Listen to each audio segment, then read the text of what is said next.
Ini Pak Mo, Pak Haji, ini Pak Haji. Ini Pak Haji guys. Siap, Kak. Salah nanti. Yes. Siap. Oke. Oke. Oke. Sedia mat. Yes. Sedia mat. Yes. Uniform. Yes. Attitude. Yes. Sendiri. Atas. Apa kabar kalian hari ini? Baik, yes. Sehat? Sehat. Sesuai kerja hari ini? Excellent. Dan dijalankan dalam kerja yang pertama? Ready. Dua. Ready. Tiga. Ready. Tidak. Zero. Flag. Zero. Tidak. Zero. Rukun safety. Ready. Satu. Taat dan belajar aturan. Dan aturan. Dua. Dua. Lindungi diri dan lingkungan. Lindungi diri dan lingkungan. Tiga. Tiga. Fokus dalam bekerja. Empat. Empat. Berpikir sebelum bertindak. Berpikir sebelum bertindak. Lima. Jaga kesehatan. Jaga kesehatan. Perjanjian keselamatan kerja. Perjanjian keselamatan kerja. Satu. Yang selamat. Dua. Harus mesin saat pembersihan. Tiga. Harus mesin saat perbaikan. Empat. Salah tidak memadati. Lima. Kurangi tekan tombol emergency stop jika ada masalah. Nanti. Jangan melakukan. Satu. Jangan operasikan mesin tanpa menggunakan APD. Dua. Jangan gunakan alat tanpa cek kondisi terlebih dahulu. Tiga. Jangan welding tanpa menggunakan kaplas. Empat. Jangan dengan menggunakan sarung tangan. Lima. Menggunakan galintos jika ada kemenceran gas. Jangan tinggalkan area kerja sebelum kondisi bersih. Tujuh. Jangan lupa bahagia.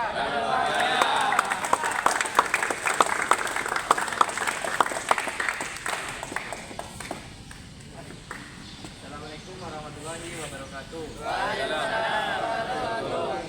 Ini saya ke bagian sertifikat. Kejadiannya pas pulang dari wisata air terjun. Saya bersama teman-teman saya terjebak hujan. Saya neduh di pinggir jalan, tapi teman saya mengajak saya menerobos hujan. Saat di pertengahan jalan, saya berhenti karena terdapat pohon dan ranting-ranting tumbang. Saya pun memindahkannya dan melanjutkan perjalanan. Tak lama kemudian saya berhenti lagi karena di depan terdapat pohon dan ranting tumbang lagi. Saya mau turun dari sepeda dan teman saya tiba-tiba menabrak saya dari belakang. Pas saya tanya kenapa nabrak, karena dia tidak kelihatan dan dia lumayan cepat membawa sepedanya.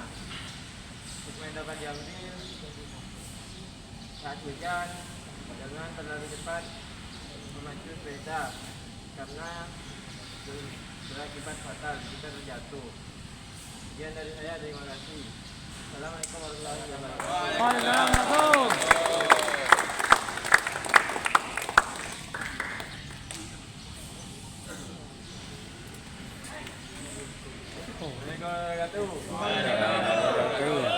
Jadi saya bagian saya tema tadi yaitu mengadakan aspirasi ABJ. Tujuan oke, tanya oke, jadi oke, kemudian oke.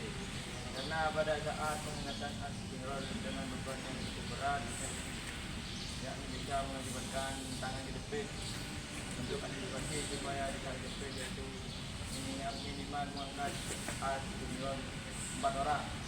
Terus berikutnya minimal mengangkat aspirasi 4 orang. Oke. Ulangi. Lengkap, ulangi.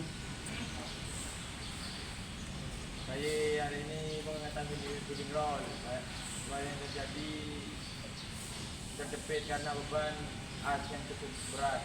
Antisipasi terjepit con la oppo, le mette terjepit tole me. Ono efek oppo non terjepit ngono lho. Dan untuk kejepit itu nanti. Saya hari ini yaitu mengangkat spinning roll supaya terjadi terjepit karena beban yang cukup berat. bisa menggunakan tangan memar untuk antisipasi supaya tidak. Tuh, kau tambah bulut nih gue lihat.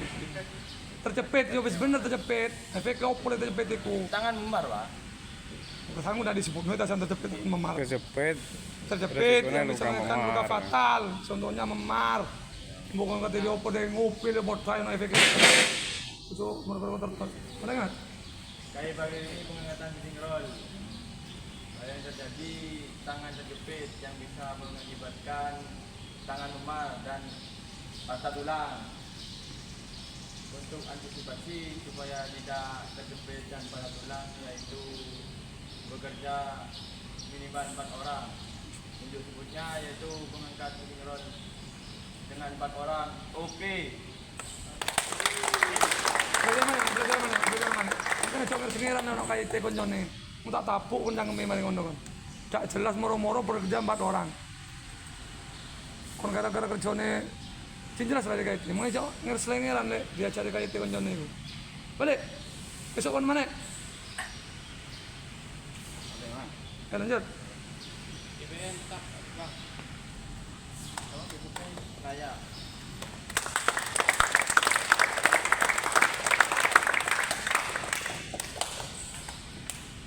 Enggak, Mbak. Ya. Selamat pagi, assalamualaikum warahmatullahi wabarakatuh. Wabarakatuh. Ini saya dari Poskes memberikan briefing mengenai pola hidup sehat. Mungkin sudah pernah dilakukan bulan Januari ya. Di agendanya KL 1 tahun 2 kali, Januari sama Juli kita keliling all divisi untuk memberikan briefing mengenai pola hidup sehat dan kebersihan sanitasi. Jadi yang pertama yang harus diperhatikan teman-teman ini cuma mengingatkan aja tentang pola makan. Di sini ada yang belum sarapan. Sudah. Sudah ya? Sarapan sebelum kalau kerja sarapan dulu ya Pak, jangan makan ya. Soalnya banyak kasus ke Poskes itu pusing, kemudian mual karena nggak makan, nggak sarapan sebelum kerja. Jadi riwayat makan kambuh, terus bisa lemes kayak gitu. Jadi diusahakan sebelum bekerja harus sarapan. Apalagi yang memang punya riwayat mah. Kemudian yang punya riwayat darah tinggi juga pola makannya dijaga. Sekarang darah tinggi nggak cuma kena ke yang usia lanjut, usia muda-muda juga banyak. Jadi ngurangi konsumsi apa? Asin yang pertama. Kemudian goreng-gorengan itu juga harus dikurangi ya, jangan terlalu sering. Kemudian yang kedua itu pola minum. Untuk yang suka minum es, kopi atau teh boleh tetap minum, tapi air putihnya harus dicukupkan. Kalau 1 hari idealnya orang dewasa itu 2 liter atau 8 gelas kecil. Jadi boleh mau minum apapun, yang penting air putihnya harus cukup. Jangan sampai suka minum es, kopi, teh, tapi air putihnya nggak ada. Gitu nanti ginjalnya kerjanya berat. Kayak gitu. Terus yang ketiga tentang olahraga. Nah mungkin memang di sini banyak yang jarang olahraga ya karena kerjanya berat, terus nggak ada waktu libur juga. Mungkin kalau ada sesekali waktu malam, kayaknya di sini juga banyak yang ke bulu tangkis ya. Olahraga kayak gitu nggak apa-apa, diusahakan tetap dilakukan 1 minggu 1 kali aja. Atau jalan kaki setengah jam itu sudah lebih dari cukup daripada nggak olahraga sama sekali. Mungkin yang suka naik gunung seperti Mas Firman kayak gitu ya, boleh diajak. Olahraga apapun yang penting jangan sampai nggak olahraga. Memang efeknya nggak sekarang, capek nggak ngapain 20 olahraga. menit. Tapi efeknya jangka panjang. Kalau yang malas olahraga pasti gampang capek, gampang sakit kalau sudah tua. Yang keempat, udara yang bersih. Nah di sini sudah jelas udara di KTI kan nggak bagus banyak debu. Yang masih nge-vape atau rokok, saran saya dari tenaga kesehatan itu dikurangi ya. Kalau bisa berhenti sama sekali. Mungkin susah, sulit. Karena banyak yang sudah merokok, apalagi efeknya nggak langsung sekarang merokok itu. Tapi tetap untuk kesehatan, saran kami dari tenaga kesehatan harus dikurangi atau harus berhenti. Kayak gitu. Dan yang terakhir tentang istirahat. Kalau di sini nggak ada long shift, di sini long shift nggak? Oh ada. Kalau yang ada long shift, diusahakan pulang kerja nggak boleh aktivitas lain, jangan sering nge-game atau nongkrong nggak jelas. Diusahakan istirahatnya yang cukup, apalagi besok paginya harus bekerja lagi. Kayak gitu. Kecuali besoknya libur, mungkin boleh sesekali waktu begadang, mau nge-game, mau nongkrong, nggak apa-apa. Jadi idealnya 1 hari itu kalau dewasa istirahat 8 jam, jangan sampai kurang. Kalau kurang juga efeknya gimana? Pusing, sampai klinik pusing, sampai pabrik pusing, terus bisa pingsan kayak gitu. Jadi tetap diusahakan istirahatnya yang cukup. Kemudian yang terakhir tentang sanitasi. Sanitasi di sini tentang air galon sama kamar mandi. Dijaga ya, karena kalau kotor, air minumnya juga kotor, kamar mandinya juga kotor, nanti gampang kena diare atau penyakit-penyakit yang lain. Ini cukup sekian yang bisa saya sampaikan. Semoga teman-teman di sini sehat dan bahagia. Amin, amin, amin.